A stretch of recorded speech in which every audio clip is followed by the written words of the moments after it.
Assalamu alaikum. 6 p.m. This is Radio Pakistan. The news read by Farzana Khan.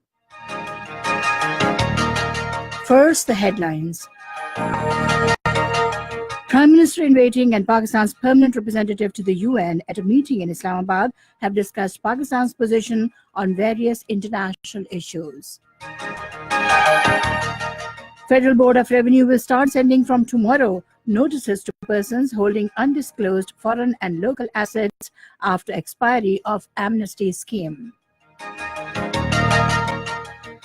Caretaker Minister for Kashmir Affairs has urged international community to take notice of Indian attempts of changing democratic composition of occupied Kashmir.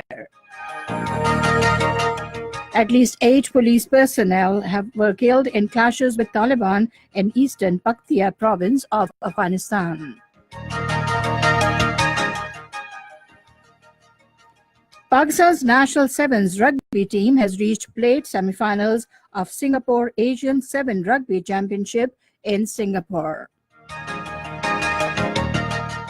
And now the news in detail. Pakistan's permanent representative to the United Nations, Dr. Maliha Lodhi, called on PTI chairman Imran Khan in Islamabad today. She congratulated Imran Khan on the victory of his party in the general elections. Matters relating to international affairs and Pakistan's position on various international issues were discussed during the meeting. Election Commission of Pakistan has directed all the political parties to submit consolidated statement of their bank accounts for financial year 2017-18 today of this month.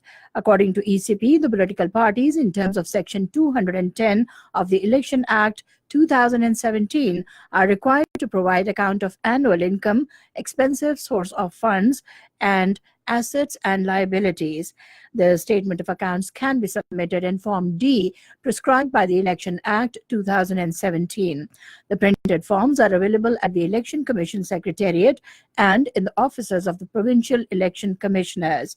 Prescribed forms can also be downloaded from the ECP's website.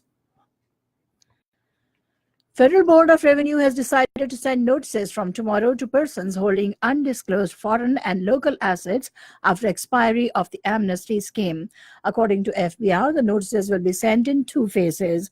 In the first phase, notices will be sent to 1,000 Pakistanis in the United Kingdom.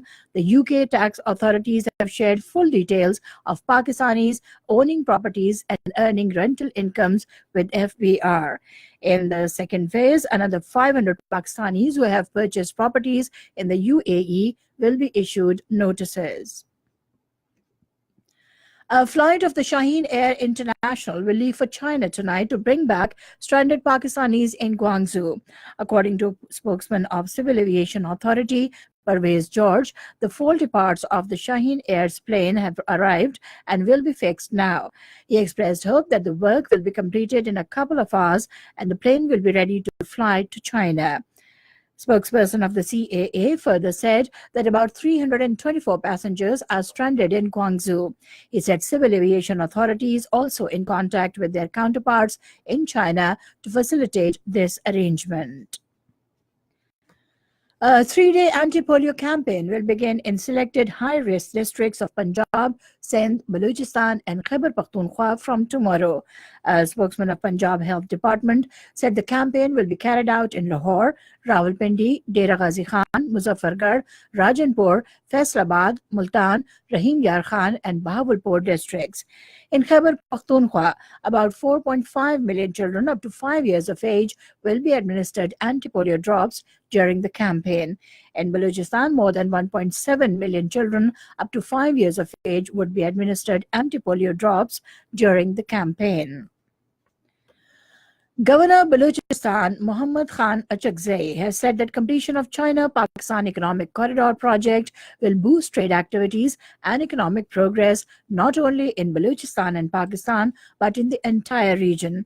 He was addressing the inaugural ceremony of newly established CPEC Center of Excellence at Balochistan University of Information Technology and Management Sciences in Quetta today.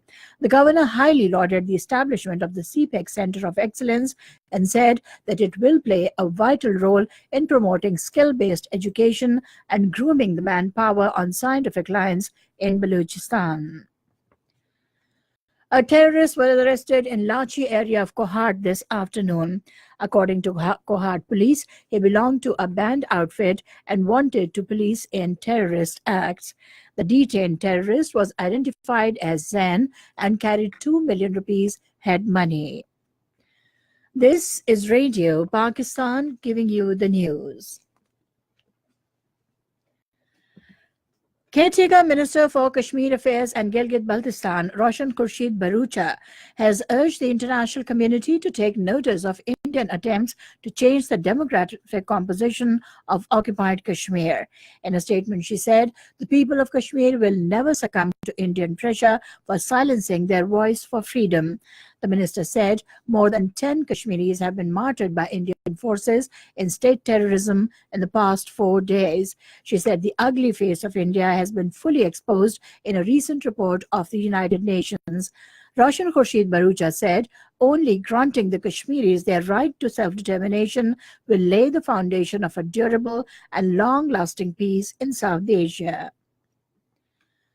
In occupied Kashmir, a 2-day complete shutdown began and was observed against Indian attempts to abrogate Article 35A of the Indian Constitution that grants special rights to permanent residents of Jammu and Kashmir. Call for the shutdown has been given by Joint Resistance Leadership comprising Saeed Ali Gilani, Mirwais Omar Farooq and Muhammad Yasin Malik, and supported by trader bodies and civil society organizations. In Afghanistan, at least 8 police personnel were killed and 4 injured in a clash with Taliban militants in remote Laji Mangal district of eastern Paktia province. The provincial police chief, General Ras Mohammad Mandozai, said anti-government militants have intensified offensives on government military posts recently. The spokesman said militants have also suffered heavy casualties and the district center was still under the government forces' control. In Syria, the director of Syrian Scientific Research Center, Aziz Ashar, was killed in bombing in Hama countryside. In a statement, Syrian Observatory for Human Rights War Monitoring Group said rebel group affiliated to Tahrir al-Sham has claimed the responsibility of the attack. It includes the group formerly known as Nusra Front, which served as Al-Qaeda's Syrian branch. In Kenya, 9 school children were killed and 31 injured in a road accident in Kitui County. According to Divisional Police Commander, students were traveling for a school trip when the bus was involved in a head-on collision at a bridge on the Thika-Garissa Road. In Egypt, security forces have killed at least 52 suspected militants in various operations in Sinai province since February.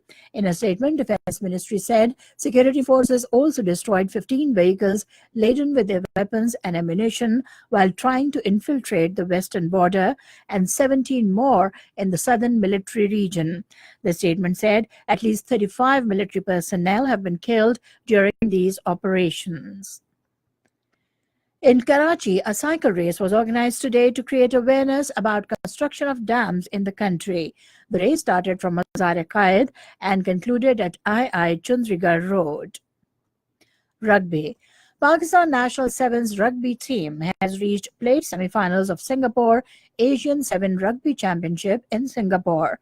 According to team manager Syed Muazzam Ali Shah, Pakistan won their first match against Brunei by 19-5. In second match of the day, Pakistan beat Bangladesh by 19-12 in a very well-contested match.